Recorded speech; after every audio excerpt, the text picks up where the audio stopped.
Okay, last time I mentioned that I was going to be going just a bit of a different direction for a few days, and it's still related though to the questions that we were thinking about most recently in terms of understanding what God might be doing in any particular situation, what His will was, and why He allowed various things, that kind of thing.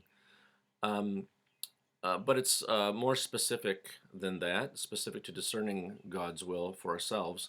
And it's related. Oh, I also mentioned, by the way, that it was somehow in the picture, had been in the picture in the videos that I've done here from my office at least. And that's related to this here. This was beautifully done by Kayla Johnson some years ago. Um, and it contains these kind of four principles that I want to go over with you. Now, this came from an experience I had several years ago now, where I was part of a small group of pastors that were going through a process of discernment. Daniel Henderson was leading it, along with an associate of his, uh, to to ask various questions as pastors were assessing their ministries and thinking about the future, that kind of thing. And along that uh, during that process, we were encouraged to think through and try to put down um, how we go about trying to discern the will of God for for the call into ministry, but also for all successive decisions along those lines. And that's where these four principles came from. But they're applicable to anybody, regardless of what their vocation is or what the um, central activities of their life are. As a Christian, we ask these same questions about what God's will is for us, what we should be doing, where we should be going, all that kind of thing. And so I thought that would be helpful for all of you, and not just in terms of trying to discern whether you as an individual should make some kind of change in what you're doing as a vocation or that kind of thing. But these questions also help us to grapple with any new situation that we happen to be in. Okay, so without further ado, let's just get going on this because we only have so much time. The first one, then, of the four that I want to talk about this morning is to trust in His sovereignty. Trust in His sovereignty, because it is, I think, certainly the first principle that we should always bring ourselves back to whenever we're trying to assess where we are in life and what we ought to do about it. Sovereignty is, of course, the teaching that God is the supreme authority of all things. He is God, and there is no other. What He opens, no one can shut. What He shuts, no one can open. Um, he is in control of all things. Now, there's a related concept, which is providence, and it's a little bit more specifically what God does with that authority and how He works all things to His purposes. The Catechism deals with the providence of God in Lord's Day 10, where it says, "What do you understand by the providence of God?" And it answers, "Providence is the almighty and ever-present power of God, by which He upholds as with His hand heaven and earth and all creatures, and so rules them, that leaf and blade, rain and drought, fruitful and lean years, food and drink, health and sickness, prosperity and poverty, all things, in fact, come to us not by chance, but from His fatherly hand." And then it asks, how does the knowledge of God's creation and providence help us? It says we can be patient when things go against us, thankful when things go well, and for the future, we can have good confidence in our faithful God and Father that nothing will separate us from His love. All creatures are so completely in His hand that without His will, they can neither move nor be moved. Now, those are pretty deep concepts, and it can take a bit to try to wrap your head around those things, but they are clearly taught in Scripture, and they are so very important for our lives and all the decisions that we make in them. Now, with regard to the Scriptures, there are a couple of them that I'd like to point out. One of them, where this is dealt with the most perhaps clearly and plainly spoken, is in Ephesians chapter 1, where Paul says, "In Him we have obtained an inheritance, having been predestined according to the purpose of Him who works all things according to the counsel of his will. Say that one more time, speaking, of course, about God. Him who works all things according to the counsel of his will. Now, once you have accounted for all things, there aren't that many things left over. And so Paul is very clearly saying that everything that happens, God is working according to the counsel of his will, or what he wants to have happen. Another place where this is dealt with in a very beautiful way, and I wish we had more time to actually look at this as its own example, is Psalm 139, where David is grappling with how he can't get away from God, and yet as he moves his way through the psalm, finds that incredibly comforting rather than instilling fear in him. But anyway, in verse 16, he says, "Your eyes saw my unformed substance. In your book were written, every one of them, the days that were formed for me, when as yet there was none of them."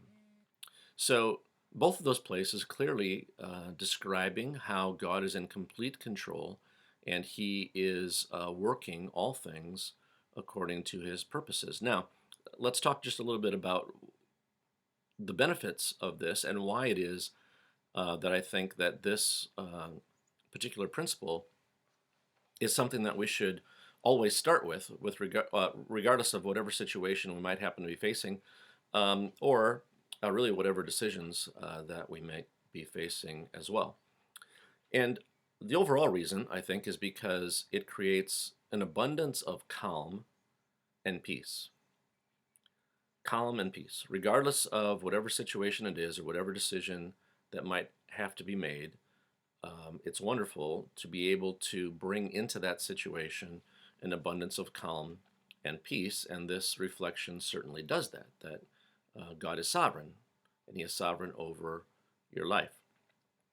Now, let's get a little bit more specific than that. It creates calm and peace. Why? Because it reminds us that wherever we are not there by accident. Okay? Wherever you are in life, you are not there by accident, even if you might be there by mistake. By that I mean that where we are in life is sometimes caused by things outside of our control. Where we are in life is sometimes caused by things inside of our control or decisions that we've made in the past. And it's not as though every decision that we make in life is the most wise. In fact, there are many times in life where we make decisions that are just downright sinful. And yet, in God's providential plan, in his sovereignty, he allows for us to sometimes be foolish, to sometimes make mistakes, to sometimes act sinfully, and yet he has accounted for that in his plan. Not that he, quote, wanted us to do it, but that his purpose, his ultimate purpose in our life, is going to utilize those things. Sometimes people worry about getting outside of God's will, so to speak.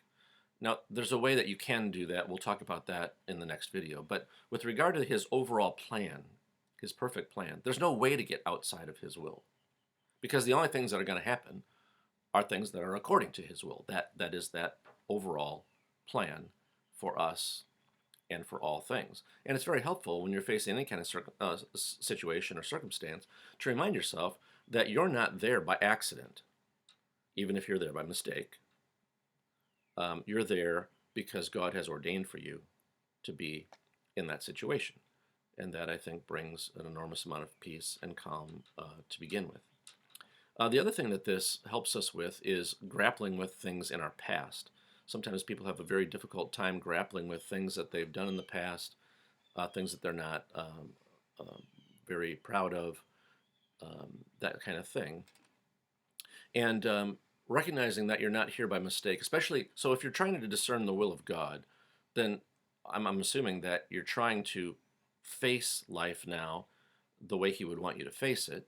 And when we're doing that, nothing about the past is going to get wasted. There are no wasted years if we're wanting to allow God to redeem those things and to transform what had been painful or sinful or whatever into something that is God glorifying. So again, in terms of the past, we want to be at peace about that, that we're not wherever we are by accident.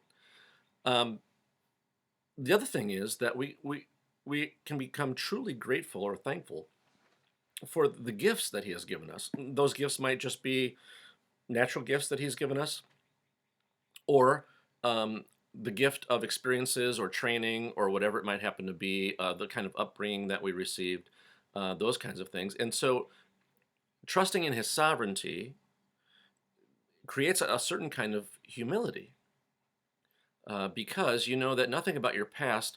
Um, so, in other words, not only were the bad things not unredeemable, but the good things were not by our design or our accomplishment. Even if we had to work hard for them, it was all part of God's gift to us. And Paul talks about this in 1 Corinthians 4, where he says, "What do you have that you did not receive? If then you received it, why do you boast as if you did not receive it?" And there, of course, he's talking to the church in Corinth, and they had a particular problem with arrogance.